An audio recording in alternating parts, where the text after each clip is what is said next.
Praise be, sorry, I meant praise beer, because today we are creating a temple map for our Monastic Brewery Guild, a group who practice the alcohol religion of Kegstandia and praise the intoxicated god Chug. This temple doesn't exist in isolation. No, it sits atop the brewery which brews the beer this place is known for, which itself sits atop a tavern fight pit, which is where the monks play a special mug-carrying sport they invented. The brewery map creation, the sport invention, and the development of the guild itself all get their own videos, because this video is all about temple. For us, this temple already exists as a building on our town map. In turn, our blueprint would be specifically based off this 3D stamp. This would be particularly notable as our temple stamp was A, a slightly interesting T-shape, B, was flanked by a raised veranda, and C, has a tower with a few rooms. Three things we would want to depict on our temple map. Between the T-shape and the verandas, we'd have much less space for interior decor than a rectangle map, so instantly I need to rethink my initial idea of having all the monks of this guild actually living in the temple. I was planning on having them all live on the map, or like all live in the temple, but I don't know if that makes as much sense with like the spacing and size of this map. And narratively, I think it would just make possibly more sense if they just sort of live in the nearby town. The shape and sizing also meant we had a lot of negative space on the map we'd preferably want to fill, and to remedy this, we'd have the tower contain 2 rooms, which we'd display in that space. What are we going to put in this tower here? Because I think we definitely need something, and I like a staircase up. I like this section being its own room. I kind of like this section being its own little thing as well. And what is it going to be? I don't know. In general, this was not a map where from the very beginning I had amazingly specific ideas of what rooms would be on the map and what would go where, which sometimes I very much do. I mean, I knew the majority was going to be a large temple section, which I was excited to make for the first time, but that was it. So I simply cut off some space for the extra rooms, penciled down some ideas, then recognized I was looking for better alternatives. Most of the time in these videos, I barely mention the wall placing process. It's usually a mere footnote in an otherwise more compelling sentence. But for this map, placing the walls was an absolute journey, a true marathon. So here are some quick highlights. Highlight number 1 is instead of having the rectangle walls just lazily laying next to each other looking all bad, we'd use the corner pieces to make it look all good. I think that looks good. Let's get some of these corner pieces. Nice, looks really good. Next we move on to the temple spires. At first I thought there'd be nothing to represent them, but then I stumbled across something perfect. Marble centerpiece. This could be interesting for the spires. Yeah. And they're just on the corners? Yeah. But these do jut out. So these are like this. There we go. Nice. I think those work good as spires for sure. Nice. Okay, big fan of all of that. These would later become bronze and look even better. Lastly though, we figured out a way for the octagonal stamp design to mesh together in a way regular rectangle intersections don't usually allow. It would be easier just to make, it is an octagonal, but it would be so much easier to make it not an octagonal. Like these, but can we chuck in these like small curvy ones? Maybe we just put it below and just have these ever so slightly curved. I think that kind of, yeah, works. Making it very small, chucking it underneath, and just having a little section that's curved. That wraps up the more unique and interesting design choices. Everything else was pretty standard procedure. Doors, the stairs, the railing around the outside, and with this, we could finally move on. Whew, this outside, 45 minutes and I haven't even gone to the inside of the temple. Fuck me. I was like, this is gonna be a fast one, and it has been not a fast one at all. With this exterior taking an age, I wanted a quick win under my belt, so I bounded over to the head of this temple's office, where at first I would design it like a regular office, but this was more out of habit than anything else. It's much better to decorate the rooms so they embody the energy of the specific map being worked on. This genericness wouldn't be lost until we narrativize with this room. This temple is for a monastic brewery and its design should reflect this alcoholic adherence, something we'd need to continually remind ourselves throughout the map making process. Cool, yeah, I like having the 2 chairs there because I think it sort of gets across the energy that like people come in and they like talk to the monk, the head monk that does the things, and they have conversations. So, this is sort of their like office right next to it where it's like, hello, master brewer, like would I be able to have a conversation and a drink of a beverage with you, and they go, oh, of course, my child, and they come into this room, and then they have a little slap of the old gas bag. You know, I've been thinking about sobriety lately, and they go, oh God, no. You know, we here drink beer and we drink wine. You know, that's how we get through our day on time. So I think that's the energy we want to get across, and with that, we need some gosh darn drinks in this office. Here, you, 2 bookcases. I think we can get rid of one, and I think we can get some drinks. They're not reading that many books. Let's get a table of drinks. Plopping an array of drinks on the map would be a nice touch, but would bring us to the last real decision we needed to make for this room. I really like this room. It's quite small, but you know, it's got a lot going on. The middle of it is a bit busy, but the chandelier does do that. So if we move it, I think that's good. Is that better? Is it better without the chandelier? And I'm kind of thinking, yeah, like I think the chandelier is almost like too much business. It would be maybe better if it was there, but because it's like, I think so central in the room and kind of taking up the desk, and we kind of want that a bit more prominent. Yeah, I think that's kind of more interesting as far as the rug goes, but it kind of connects these 2 areas. Yeah, having the chandelier on top, I feel like it's just a bit too much energy. Getting a fully furnished room I liked in the book's lickety-split was the perfect motivator I needed to tackle a room style I'd never designed before, a temple, especially as it was the centerpiece of the map. As this was the first of its kind, it felt like a great time to use a stamp category I correspondingly rarely touch. Yeah, let's go to our temple stamps like we have here, and if we're going to make a temple, let's use these stamps. We don't need to overthink it. We don't need to be like too smart. We can just like use the temple stamps and you know, be inspired by what's going on here. Ooh, brass centerpieces. And I think like weaving in some of these things that I've never used before. Oh shit, these are actually much better than these. Like, I think we can just line it with pews. Like, you know, once again, like I don't think we need to overcomplicate some of these basic stuff. We can add more complex stuff, and you know, some of the complexity is going to be in this little room, whatever we do with this lounge and the towers, but having pews is going to be pretty classic. I personally don't have a great understanding of what temples or churches actually look like, so after looking at some temples and churches on Google Maps for inspiration, I rather surprisingly would be inspired. I think we could actually chuck a bedroom in here, like that could be fun. So we could have like stairs going up here, as we sort of saw before, and this is actually the person's bedroom. I like that. Based off my recent Google image viewing experience and memories of the concept being in Harry Potter films and games, we'd make this bedroom an accessible area up a small flight of stairs on a platform behind the altar. While inspired by real temples and churches which actually have small elevation points in them, I think it was great for this map as a way to bring an extra sense of verticality, something I like to add onto maps when I can, because of how flat they usually look due to the fact that, you know, they're 2D. This would lead us to more of the temple's decorations, where we'd continue to follow the same 2 principles. 1, use stamps from the temple category, and 2, remember this religion is all about drinking. Cool, yeah, I like those. I don't know what they are. And it's like, that's fine, like, you know, and they're just a thing. It's just like, oh, this monastery has ornamental things that are at the front. Ooh, fancy. You know what?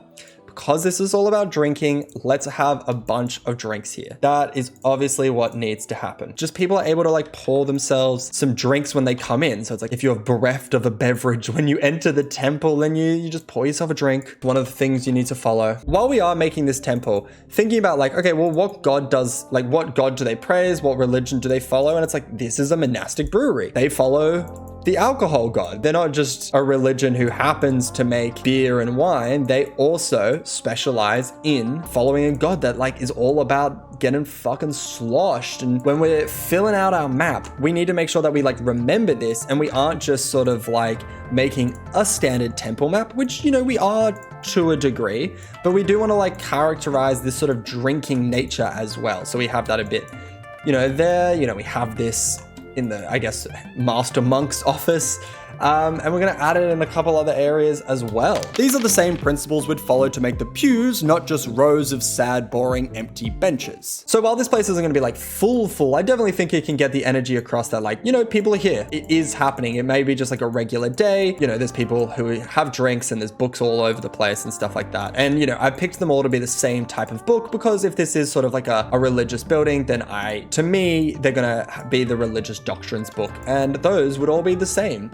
they would all be the same. Once again, because I thought the floor needed something, but also because I saw it during the Google image search and liked it, I'd place a carpet down the center aisle. But my initial attempt wasn't working, so I'd mess around with having it at the back and front as well, which would make this good choice, bad execution become good choice, good execution, the preferable outcome. Opening our hearts and souls to the alcohol god, Chug, the altar would be similarly decorated with temple stamps. While I liked the idea of having ornamental religious figures on the wall statue stamps would have their own stone archway poking out from the marble walls, which looked dumb. To get around this, we'd combo together 2 different temple stamps, then place these on either side of the statues to cover the protruding wall archway. Something which made the map look less dumb, but also meant we'd have a unique homebrew decoration on it, a double win. Moving to the tower, I'd place some circular stairs in the octagon room. Then I created one of the octagon rooms in the tower using the same techniques we'd established with the 3/8 octagon on the ground floor. Now, while I could have made a second smaller octagon room with the walls the same width, I felt like that would look sort of stupid. So what we did was group all the stamps together, then make the smaller room have proportionally smaller walls, which maybe doesn't make sense, but I think it looks better, and it's a case where the design looks better even though the in-world logic is worse, and for those decisions, I'll usually pick the thing that just looks better. Winding it a little further back, I also realized during this time that it probably wouldn't make sense to have the stairs going along the octagonal walls, rather than being curved and free-floating. So like usually when I actually make stamps, I would like probably put them in the walls like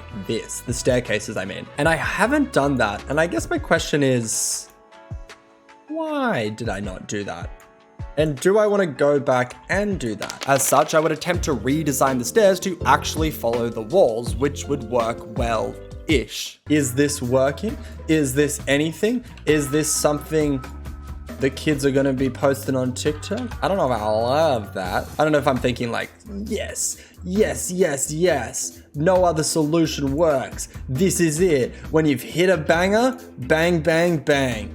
You know, we're here. We're at banger o'clock. Like that, I wouldn't say that's what I'm feeling about these stairs.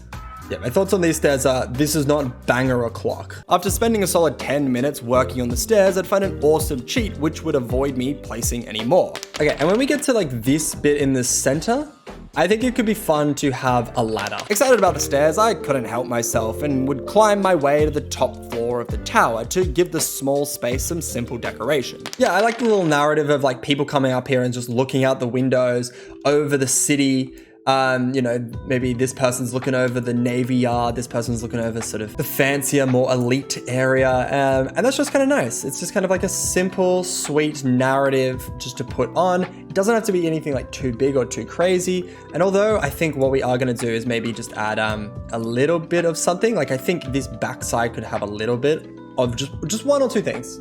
Nothing massive, but could have a little bit more. Taking a break from the tower, I headed to the back of the temple to make the bedroom. I think they can also definitely have like the desk that has the mirror, because it's like, this is maybe where they get all their like fancy clothes put on and stuff. And like, this is also where they would get prepped for, you know, being Master Monk. The role we have officially called the Master Monk. Bedrooms for key NPCs that you haven't quite created yet are a great time to actually build out some of these character details. But what can we do to add more characterization? What would this person have specifically? Ooh, a crib. Fuck, what if they had a kid? Let's do it. They have a kid. Put in the crib. Never used the crib in my life. Holy shit, why is it glowing like that? Woo.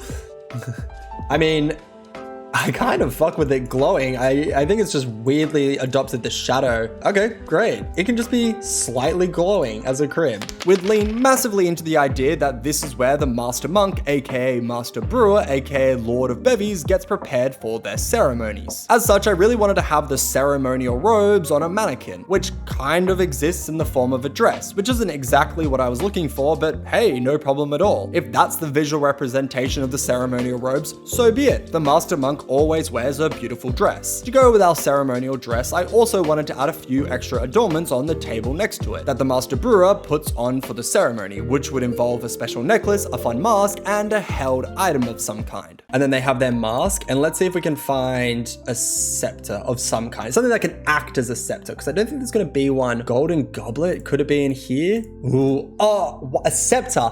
they drink. It's a monastic brewery, so obviously the ornamental item is gonna be a goblet. Okay, yeah, I really, really like that. They put on their dress, their ceremonial dress, then they put on their necklace, then they put on their mask, and then they grab their goblet, and then they head on out. And they run the monastic brewery ceremonies where they praise an alcohol god.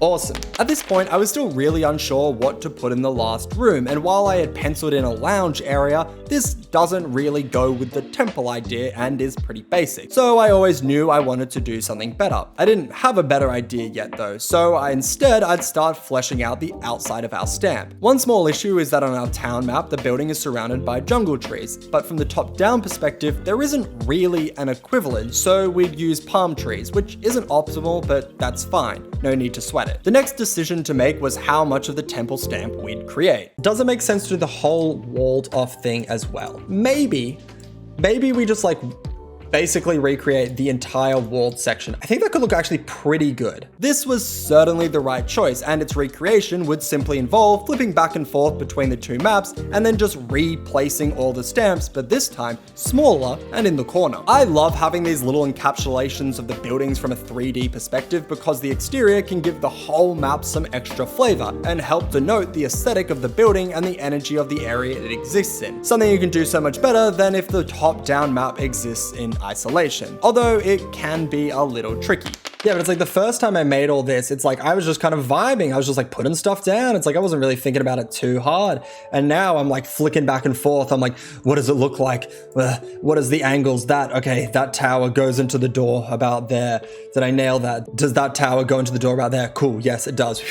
I'd follow this up by placing down the cobblestone roads around our recreation, and then place the courtyard texture underneath our towers because that's where the courtyard is. That is the courtyard. It kind of indicates that these towers in the courtyard. Look, that's what we're gonna go with. I guess that's what we're gonna go with, because this way it's like, that's the grass, that's grass, that's grass, because grass all around there. Then that's courtyard, so that's courtyard there. And then the tower, well, the tower's stacked on top, but we can't represent that, so we got tower level 1 and tower level 2 there. Onto the miscellaneous common area, I would finally crack the code of what it needed to be. So with this room, what is one of the features of this guild? Well, they drink a lot. So if they're gonna have this sort of temple where the people can come and like, you know, praise the alcoholic god and everything, then what's another aspect that people can come and praise? And I think having a little bar, having a little tavern in here, we're gonna have a little common room, but I think this could be a very small common room here. And this could be another public space where the people can come and they can knock back a few bevies. That's gonna be pretty unique for a monastery, right? You don't usually have a temple or a church or whatever that has a little tavern attached, but because these guys praise an alcohol god, I think it only makes sense to do that, honestly. Especially when we combine it with this map, our brewery that is underneath, I think it makes a lot of sense, honestly. So super exciting to think of that, because definitely like throughout this process, some stuff's been kind of easy, some stuff's been kind of natural, but I think a lot of it has been tricky, honestly. Like I wouldn't say too much has come super naturally during this process. So like cracking into an idea like that where it really tweaks in your head and you go like, that's what we should do, feels good. Feels really good. The design for this small tavern would be pretty simple, with all the standards: bar taps, tables, chairs, drinks, the classics of the genre. I also included barrels underneath the bar, under the taps, to show where the beer comes from. Something I only did for the first time in the brewery map, which I think looks alright. It's certainly not something where I'm like, oh my god, amazing, I should always do this. It's now a default requirement that needs to be on every tavern map I make from here on out. While thinking of small additions we may add, I also stumbled upon some accidental narrative we'd visualize on the map. I'm also considering plates of food, and I just think the answer is no. This is just only beer and wine. And I also like the way that the beer is here, maybe more for communal, and the wine seems to be a bit more religious. That's not necessarily something I had like previously done, but it is the way that it's kind of done. Like this, all the wine and the carafes is in this section here, and all the beer is here, split up. So they do make both, and I think that differentiation of like wine is religious and beer is like a communal thing makes a lot of sense, and is like a small characteristic stuff That is cool. I always love moments like this, similar to the ceremonial dress and goblet situation, where the map-making process elicits characterization or narrative and then it naturally gets weaved into the backgrounds for your campaign and is expressed in sessions. For me, it's an extra bit of validation that map-making really symbiotically elevates the actual playing of D&D. With many drinks consumed, we'd venture forth to our final room, the small tower room where the monks could come and kick it. I'd mostly approach this with the same energy as I do most lounge rooms, but this time with some slight twists, because the awkward sizing of the space meant we couldn't have the classic chairs and lounge facing a fireplace. Maybe instead of facing the wall, they're against the wall. Ooh, that's kind of different, because usually I put like, you know, everything sort of facing to the wall, but I think having one of the couches backs against it, and instead of facing the fireplace, it's kind of at their backs. That's interesting. That's a little different and unique. The rest of the room would get crazy decorations like table, plant, and barrel. I know, I'm a lunatic for it. Having ended a religious building by going insane, we had completed our temple map. I love what we finished with for a number of reasons. One, I think the specific Monastic Brewery alcohol-praising religiosity is seeped into every seam of this map. This isn't some generic temple. This is truly the home for our brewery guild, and that personality is felt from the drinks littered in every room, to the ceremonial garb in the master brewer's bedroom, to the simple public tavern they have on site. The second major reason I love this map is the diversity of the rooms. This isn't just a temple, the office, the bedrooms, the tavern, and the tower, they all have notably different vibes, and they all add to the narrative, to the realism of this as a guild-based / religious building. Lastly, despite the trickiness that the inspiration stamp provided and the time it took to figure out the blueprint, the walls, the interior, the exteriors, the 3D recreation, all of these bring a ton of characterization that melds together really well. For example, the negative space in the bottom could have looked awkward, but we craftily filled it up with the tower's rooms in a way which doesn't just look good, but adds more to the map. Lastly, when combined with the brewery map below, I think it makes for a really awesome monastic brewery I'm totally stoked with. If you're keen to get access to this map, it's available on Etsy, or you can sign up to the Patreon to get access to all my maps and all the quests I've created for my SandBox campaign. Thank you so much to everyone who already has. Subscribe to the channel for more D&D content, join us on Twitch to make this stuff live. Thanks for watching, and as always, I will see you in the next one. Bye!